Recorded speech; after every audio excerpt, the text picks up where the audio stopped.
Hello, everybody. How are you guys doing on today? First of all, I am super duper excited, guys, because we are hanging out with Heidi McCahan on today, guys. And guess what? Her latest release, One Southern Summer. Heidi, you so got me with the title, okay? One Southern Oh, thank you.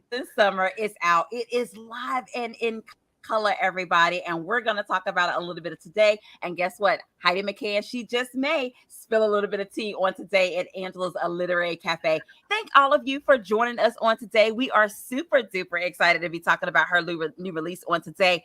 And of course, as we always say here at the cafe, like, tag, and share. Tell a friend to come on down to the cafe because we are hanging out with Heidi McCahan on today. Yes, indeed, One Southern Summer. Heidi, thank you so much for joining us here at the cafe on today. And if you could introduce yourself to the people, my friend. Sure. Thank you so much for having me, Angela. This is a real treat. And I am Heidi McCahan. I'm originally from Alaska. I now live near Raleigh, North Carolina, because I married a North Carolinian. I've also lived in Wilmington, where I worked at UNCW for a few years. I've lived in Tennessee and also spent quite a bit of time in Washington and Oregon. And I started writing, I say seriously, I decided I wanted to be published in 2012, and I did some self-published titles. And then I entered a contest with Love Inspired, and I did not win, but my editor was willing to work with me until I was able to get the book written so that it could be published. And that's how I got started with Love Inspired. I love that. I love that. And Heidi, I'm a Carolina girl, so I love Southern fiction. I love books that have pieces that represent North Carolina and some of the names of the cities in your. I was like, oh, I know about those places. I love that. I love that as well. So, guys, if you are joining us, we are hanging out with Heidi McCahan on today, and we were going to be talking about One Southern Summer.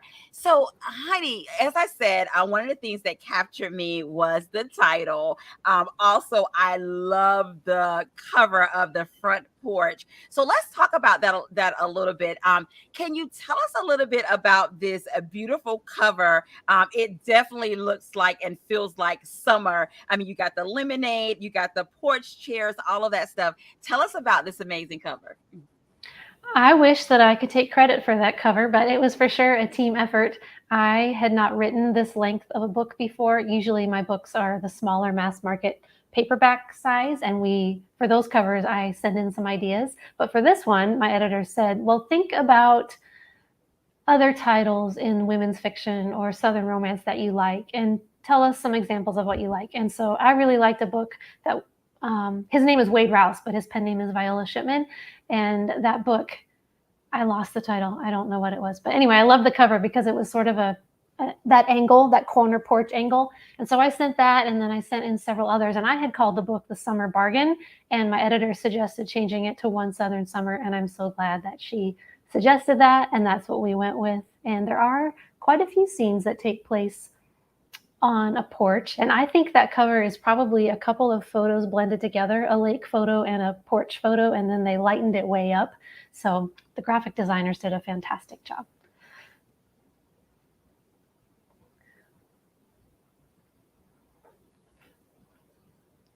Can you hear me? That I definitely love that. And like I said before, it definitely feels like a summer when you are looking at this cover. And I'm glad that you said something. You spilled a little bit of tea for us because that was definitely a question that I was going to ask you about this amazing title, One Southern Summer, to find out from you if it was indeed the original working title, which you just shared with us, that it later got changed to One Southern Summer as well. And if you can go into it a little bit more, what do you enjoy about that title, One Southern Summer? Well, I'm trying to reach people who are interested in Southern women's fiction. I mean, you always think, oh, my book will be for everybody, but that's not true. The books that we write are for a particular audience. And so using words that people might search for when they're searching for a book, when they're shopping online, summer, there are a lot of books out right now with summer in the title. So I'm going to guess that people search by summer reading, summer books, beach books, You want to do anything that you can to get your book in front of your ideal reader. So, in my opinion, that's to me when I said the summer bargain, I was like, oh, this is kind of a summery book. And then for marketing purposes, they were like, well, we need to get Southern and summer in there. So that's how we got there. I love that. I love that. And before we get into the book a little bit, can you share with us what do you enjoy about Southern fiction? Oh my goodness. Well, I still consider myself to be a tiny bit of an outsider because I didn't grow up here. I Alaska is like a completely different planet, and that's where I spent my childhood. And so I came to the South very much a stranger in a foreign land, if you will, and I had to observe the culture. And women behave differently here than the women that I grew up with. That's not bad or wrong, it's just different. The women I grew up with were trying to survive. It's like 40 below zero on a regular basis, and it's dark in the winter, and you have to feed your family and get your kid to school. And here in the South, there are some different challenges, but 40 below zero and 6 feet of snow aren't commonly what we battle. So um, the pace of life here is different. Excuse me. And so I really like the stories that are told, the way that families are valued, the way that like sports are part of your identity. That part is still very confusing to me, but it's an interesting thing to observe. And when I would come here to visit my in laws in Charlotte, my father in law was always reading Dorothea Benton Frank and Patty Callahan Henry. Those are two that come to mind immediately. And I'm not familiar with all Southern writers, of course, but those are two that I picked up and started reading. And I thought, well, what is this? And Mary Alice Monroe. And now Christy Woodson Harvey is a favorite of mine. And there are just so many fabulous Southern writers. And it's just a different genre. And it's really intriguing. And I'm glad I got to write one.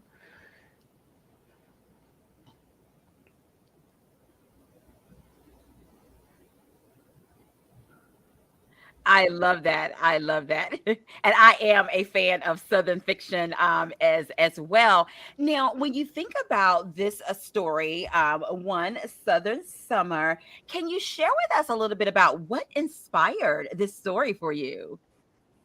Sure. Well, in like 2016, I think I was going to bed one night and this character appeared. She was imaginary, but I thought she was real. And it was Avery, who's the heroine of the book. I know that sounds totally bonkers. I don't usually have a character sort of come into my brain fully formed and ready to have a story told. And back then I was just getting started and I thought, I don't know what your story is or what. I don't even know why my imagination has brought you up right now. Like, get in line. I've got other things to do. And so I sat on that idea for a while, and then I started talking to my writing friends about it. And uh, before I married my husband, I dated a man who was a closeted gay man, and he did not share with me that he was gay, and I didn't find out until years later. And so that element of my story made its way into this book because Avery finds out in the prologue that her husband is going to leave her for another man. And so that's where that part of the story came from. And Maribel, the grandmother, I just love a sassy senior citizen. And I was given the chance to write her. And so I did. And then I wanted to spotlight human trafficking. I was walking one day, walking my dog and listening to a podcast about Thistle Farms, which is an organization in Nashville that helps people who have been rescued from trafficking, and they make a product line, a lovely line of products for the home. And so I put that in the story. And so somehow I had to weave that all together. And my editor at Love Inspired helped me do that.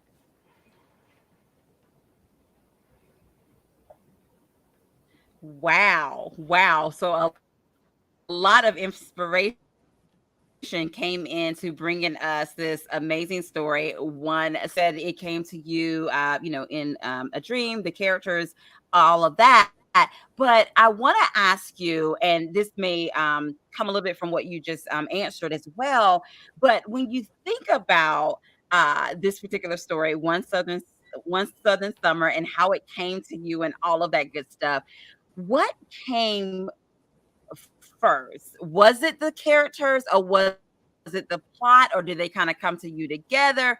Kind of explain that to us, or give us a little tea about that, or which came Sure. first. So The sassy senior citizen was really easy to write for me, just because there's no filter there. You don't really have to worry. And I didn't think that she would even make it into the book. And so Maribel, the way that you read her in this book, that's pretty much how I wrote her. The only thing I had to work on was she's not able to drive anymore. And so just logically moving her around, she needed another person to do that. So I did have to do a lot of editing about how we move Maribel through the story.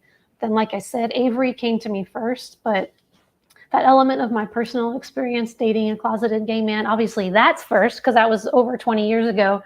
But I did not set out to write a book about that. I just wanted to tell a clever story. I wanted to break out of mass market fiction and be able to write what we consider trade length, which is, I think it's almost 400 pages, right? It's pretty up there. I wanted to write a big book with a summer release. So it took a long time and a lot of work, and I did take the concept to other publishers at conferences and try to pitch it, but I didn't really know how to pitch in person, and it has a time limit, and you really have to be confident. And I didn't really know what my story was about necessarily, so it's kind of like which comes first, the chicken or the egg. I needed editorial input to help me build the story, but I needed an editor to say yes, and so that finally came together with my current editor at Harlequin, which I did not know was going to happen, and I'm thrilled. Gotcha. Now, when you think about these characters, and we will start talking about, first of all, let's talk about the town of Camellia, because that's almost like a character in itself. Can you describe that town for us as well? Sure. So in my mind, it's imaginary, but it is based on. I went to graduate school in Chattanooga, and I had a very kind friend who took me to Alabama one weekend. And I'm pretty sure we were in Gadsden, and it was just really, really cute, really fascinating. And I'd never been to Alabama before, and we did pass through Birmingham, which is larger.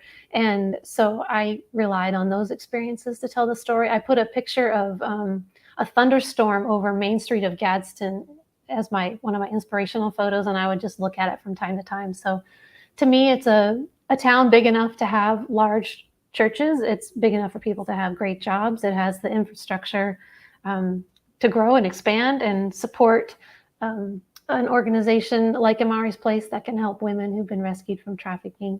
So, I mean, I get to make it up, right? And so to me, it's like the ideal Southern small town. Yes. Okay, now let's get into the characters a little bit, okay? Sure. So, tell us a little bit about Avery Crawford. If you had to describe her in 5 words or more, or however you want to describe her, how would you do that for us? So in my head, she looks like Kimberly Schlappman, who's one of the singers in the group Little Big Town. If there's any country music fans tuning in. So just petite and cute and super curly blonde hair and optimistic, but also she's very uncertain about what her life is going to look like because now her future is nothing like she had planned. She had in her mind an ideal life, and now she's a single mom of two, and she has her family to rely on, but she's embarrassed that she feels like a failure, and she's embarrassed that she has to move back home and move in with her mom and her stepfather. And she's grateful for her grandmother and her sisters, but she already knows there's going to be some meddling and some input that maybe she's not ready for, but she can't not accept their help. Right. And then also going back to a town where she knows that, gossip is high on the list of, being the talk of the town and what people, going to say and all of that good stuff as well. And if you could tell us a little bit about her old hometown friend, Cole Whitaker. Can you tell us a little bit about him? Yes. So the backstory with Cole is that he was on vacation with his family and his little sister was abducted, and he always feels partly responsible because she did not survive, and so he had to grow up without her. And that tragedy was like a storm cloud over their family life, as it would be for anyone. And so he was good friends with Avery growing up, and he really admired her from afar. But they made a pledge when they were in high school, and they wrote it on a napkin that they would marry one another if they were both single when they were 32, I think. And so that birthday is approaching for both of them. And he knows she's coming back and that she's divorced, but he's still pretty wounded because Yeah. she chose somebody else. And that wound is a thing that holds him back throughout the book. Right. Yeah. Mhm. Mhm. Now, when you think about the characters of One Southern Summer, and you can think about all the characters, it could be a Sure. secondary character, it could be the main characters, or what have you. But is there a character for you that was the most interesting for you to write? And then on the flip side, is there a character in this story that was the most at moments this particular character may have given you pause where you had to sit with that character and think about it, how you want that character to be portrayed as readers read this story as well. So kind of like a two-part question. So is there a Sure. character that was like the most interesting and perhaps fun for you to write? And then is there a character that at moments gave you pause and you just kind of had to think about it? Does that make sense? Sure, absolutely. Well, Maribel was easy to write because when I write, I still have a little bit of an editor in my head telling me that it's not very good and that it's not great at all and it's Mm. silly and why am I doing this? And Maribel, for whatever reason, I just turned it off. That voice, I turned it off and I just wrote because I really didn't think she would ever make it into the novel, and she ended up she ended up being there. She has a third of the story is from her point of view almost, and I really liked Cole, but Cole is different in that he's not a super alpha male. And this technically is not a romance novel, it's women's fiction. And so the ladies get to have more time on the page, if you will. And so I like Cole very much. He was hard for me to write because I don't want him to be sort of wimpy. But at Mhm. the same time, he did have reasons to be concerned about Avery, and he did not want to get his heart broken again. And so I had to really balance, I don't know, how to make him Mhm. a character with a goal that he's pursuing, but also not to be too wimpy about it. And that was hard because usually in a romance novel, you've got an alpha male who just, for lack of a better word, charges onto the page. And so Cole was a little more hesitant, and that's hard to write. It's hard to do that balance. Mhm. And sometimes when I look at the reviews, I try not to, but sometimes I see a review and that is reflected back in the review. I'm like, well, that's okay. This isn't just Cole's story, and readers can have opinions. That's why we do this.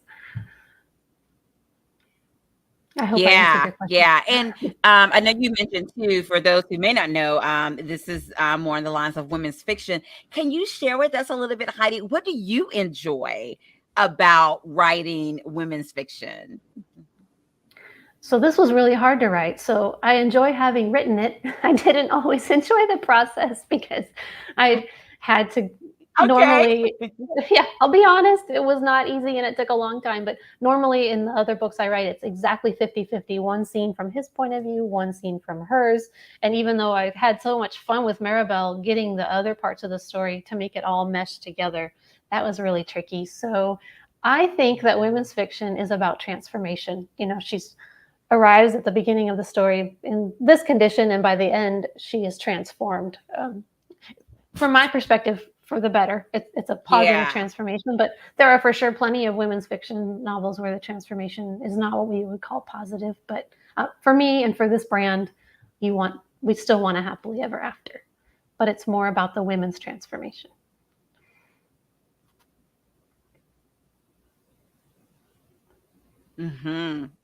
Yes. Well, thank you so much for sharing. And guys, I'm sure that you guys are on the edge of your seat and you want to hear a little bit of One Southern Summer. And I promise you, you're going to get that. Heidi McCahan is going to share just a little bit of One Southern Summer with us on today. And I'm going to allow Heidi to actually set the scene so you'll know a little bit of what you're getting from One Southern Summer. All right, Heidi, we're turning it over to you.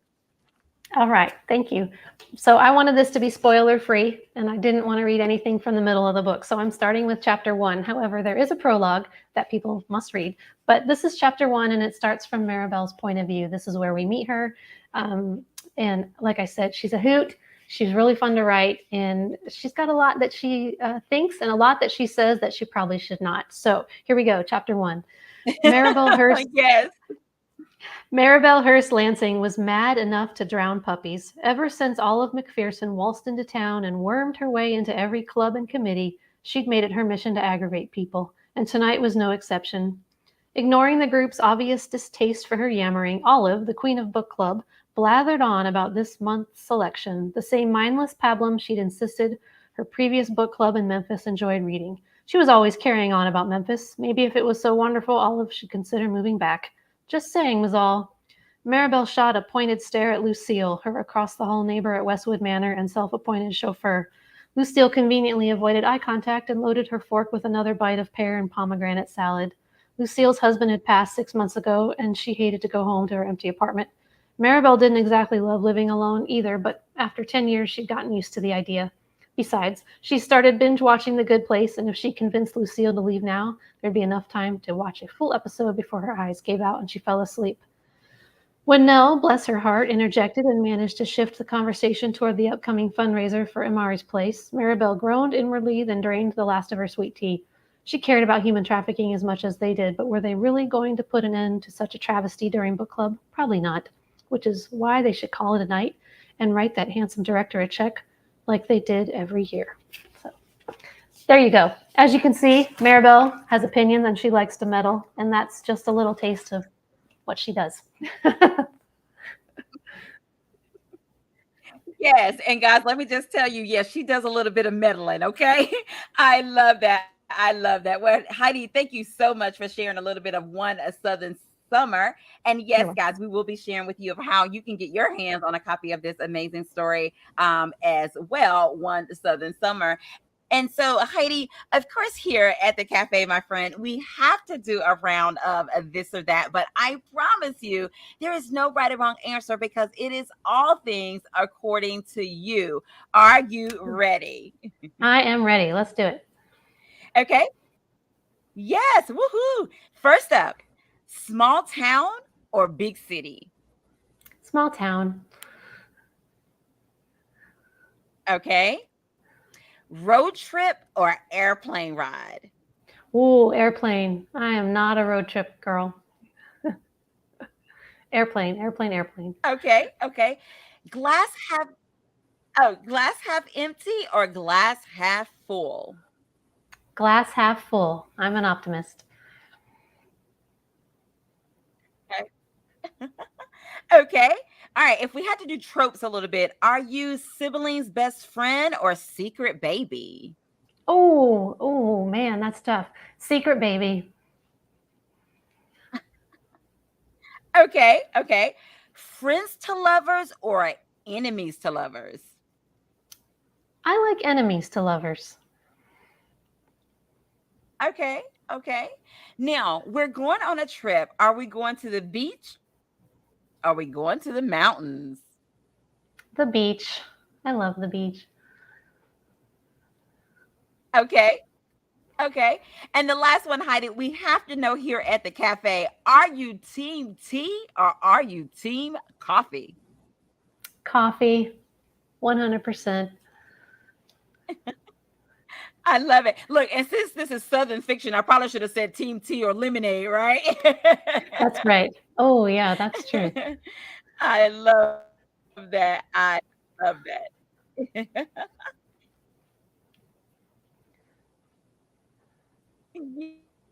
Yes, I love that. Now, for you, did Heidi enjoy about right? Look, once you finally got it all out, Heidi, because we know that it took a moment, but once it all came together and you finished the story, it was ready, all of that good stuff. You were sending it to your editors and stuff.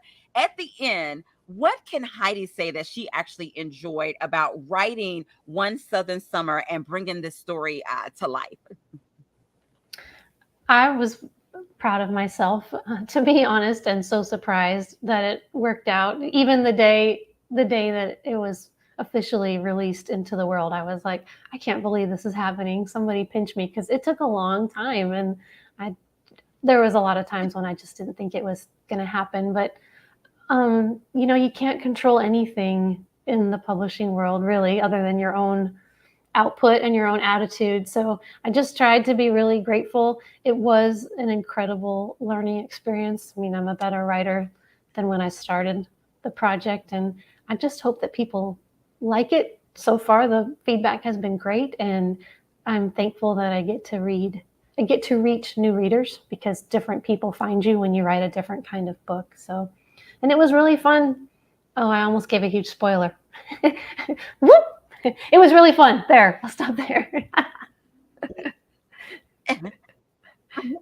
Nice, nice. And no, and one person had in the comment section, they wanted to know when you finish a book, or you could either do when you finish the book or like on release day, what does Heidi do to celebrate?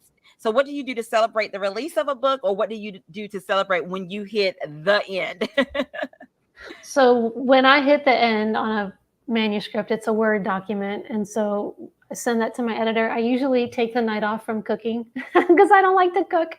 And so I usually insist that we're a family of 5, and I usually insist that we go out to eat that night. And then for release day for this book, I bought myself a new beach bag because we were headed to the beach on vacation, and there was one that I really wanted. And so it's a big book release for me. It's different than any I've done before. So I bought myself a new beach bag and just tried to celebrate and be thankful and not worry.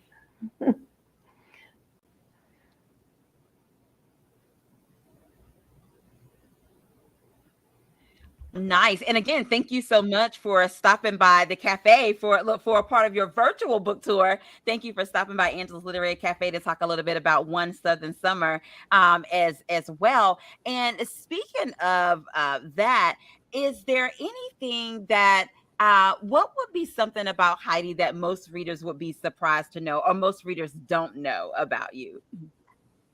I am very shy. I'm very much an introvert. It's hard for me to go into groups of people and if I don't know them or if I don't know anyone. So I'm very introverted. I'm pretty happy with my imaginary world that I live in. Is a privilege to live there, but I also try to go out in the world and have community and work on my friendships too. Yes. Yes, yes. And guys, there is a giveaway on today, and I'm going to allow Heidi to tell you what the giveaway on today is going to be, and then we will give away the giveaway. All right, Heidi, what is our giveaway on today? Drum roll, please. I would like to give away Drum roll, a please. that's right, an ebook of One Southern Summer. So I'd be happy to give one.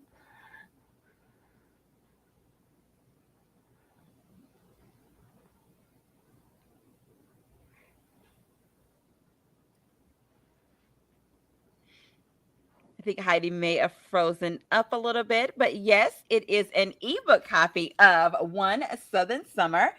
We will go up and down the comment section, and Heidi will tell me when to stop, and then that person will receive an ebook copy of One Southern Summer. Okay, and Heidi, I am ready when you are. So if you will tell me when to stop, that person will get an ebook copy of One Southern Summer, and I am going. So as soon as you tell me when to stop. Okay, stop. Okay. Letitia Ballard, you are the winner of an ebook copy of One Southern Summer. If Yay. you will inbox me your email address and information, I'll be sure to get that to Heidi, and we will get you your ebook copy of One Southern Summer. And again, I thank all of you for joining us on today. Heidi, thank you so much for joining One Southern Summer, which is live and in color, guys. It is available. And Heidi, you can help me. It's available in print and ebook. Is it available in audio yet, or just ebook and print at this time? Just ebook and print at this time. Yes, yes, yes, yes. And speaking of it being available in ebook and print, can you share with us how can they get their hands on a copy of One Southern Summer? Oh, sure. So locally, if you have a Barnes and Noble, you can try Barnes and Noble or Walmart. And online, I think almost every major online retailer can sell you a copy of One Southern Summer, or you can always shop directly from harlequin.com. So lots of options. Lots of options. There you have it. You can get a copy from One Southern Summer. where books are sold, Barnes and Nobles, all that good stuff, as well. One, happy for Heidi and her new release as well. Now, Heidi, we have to share with the people, how can we stay connected with you? Oh, well, thank you for asking. I would love that. So I'm most active on Instagram, uh, HeidiMcCahan.author, I believe. And then I have a website, which is HeidiMcCahan.com, where you can find out pretty much everything you want to know. I love that. I love that. And Heidi, is there a website that they can go to as well? And do you have a newsletter? Yes, so HeidiMcCann.com. And if you want to sign up for my newsletter, I would be happy to have you. There is a little sign up box on the right side of my website. You just put in your name and your email, and I will send you a free copy of a short story that I've written and then a monthly newsletter as well.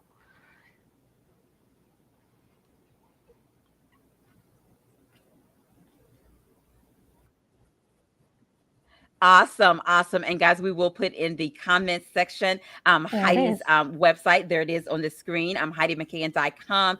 You can go to her website. You can see her books that she have, any of her backlists. Of course, sign up for her newsletter, all of that good stuff. You can find her on social media. Definitely follow her there as well. And Heidi, it has been great hanging out with you today. Thank you for taking the time out of your schedule to come and talk to us about your latest release, One Southern Well. So Thank that you.